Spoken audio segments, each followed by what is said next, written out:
Hello বন্ধুরা, একটা গুরুত্বপূর্ণ আপডেট নিয়ে হাজির হয়ে গেছি। কলকাতা হাইকোর্ট থেকে উচ্চ প্রাথমিকের শিক্ষক নিয়োগ নিয়ে যে সবুজ সংকেত দেওয়া হয়েছিল আগামী 4 সপ্তাহের মধ্যে নিয়োগ করার কথা কিন্তু বলা হয়েছিল, সেটা আগস্ট মাসের 28 তারিখে।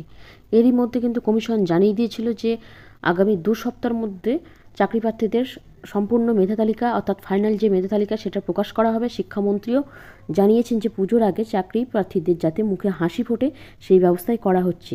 কিন্তু এবারে ইতিমধ্যেই বঞ্চিত চাকরিপ্রার্থীরা সুপ্রিম কোর্টের দ্বারস্থ হয়েছেন, অর্থাৎ কলকাতা হাইকোর্টের যে অর্ডার নিয়োগের জন্য তার এগেনস্টে তারা ক্যাভিয়েট দাখিল করে দিয়েছে। এসএসসিও এর মধ্যে হয়তো ক্যাভিয়েট দাখিল করে দিয়েছে, যেখানে তারা দাবি তুলেছে এই নিয়োগ কিন্তু হচ্ছে না। যেহেতু এই নিয়োগ নিয়ে কিন্তু প্রত্যেকে একদম সন্তুষ্ট ছিলেন যে আগামী 4 সপ্তাহের মধ্যে কলকাতা হাইকোর্টের যে নির্দেশ রয়েছে, দীর্ঘ 8 বছর ধরে চাকরি প্রার্থীরা ওয়েট করেছিলেন, তাদের নিয়োগ হচ্ছে, অর্থাৎ গ্রিন সিগন্যাল মিলে গেছে। কিন্তু এরই মধ্যে সুপ্রিম কোর্টের দ্বারস্থ হয়েছেন চাকরি প্রার্থীরা, অর্থাৎ বঞ্চিত চাকরি প্রার্থীরা।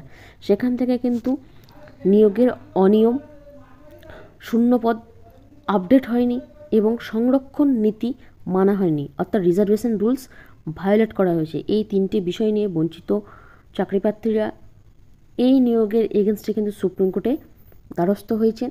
সেই মামলাতে অলরেডি কিন্তু ক্যাভিয়েট দাখিল করে নিয়েছে এসএসসি।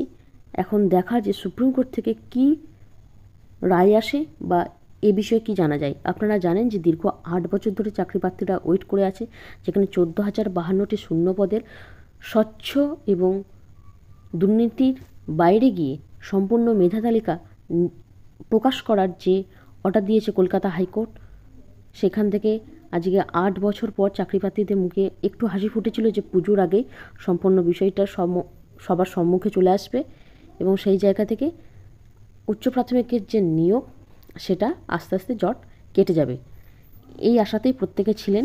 কিন্তু এরই মধ্যে দেখা যাচ্ছে যে বঞ্চিত চাকরি প্রার্থীরা কিন্তু সুপ্রিম কোর্টে গেছে এবং এই নিয়োগ নিয়ে যে ধরনের ধোঁয়াশা বা যে ধরনের অস্বচ্ছতার গন্ধ তারা পাচ্ছে, যেখানে নিয়োগে অনিয়ম, শূন্যপদ যে বর্তমানে আপডেট হয়নি, 8 বছর আগের শূন্যপদটাই রয়ে গেছে এবং রিজার্ভেশন রুলস যে মানা হয়নি, এই কয়েকটা বিষয় নিয়ে তারা কিন্তু সুপ্রিম কোর্টের দ্বারস্থ হয়েছে।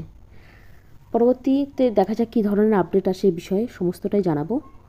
এই আপডেটগুলো পাওয়ার জন্য অবশ্যই আমাদের চ্যানেলের সাথে যুক্ত হয়ে যান। আপাতত এই ইনফরমেশনটাই আপনাদের সাথে শেয়ার করলাম। পরবর্তী ভিডিওতে আরও আপডেট নিয়ে আসছি। আজকের মতো এইটুকু। ভিডিওটা দেখার জন্য ধন্যবাদ।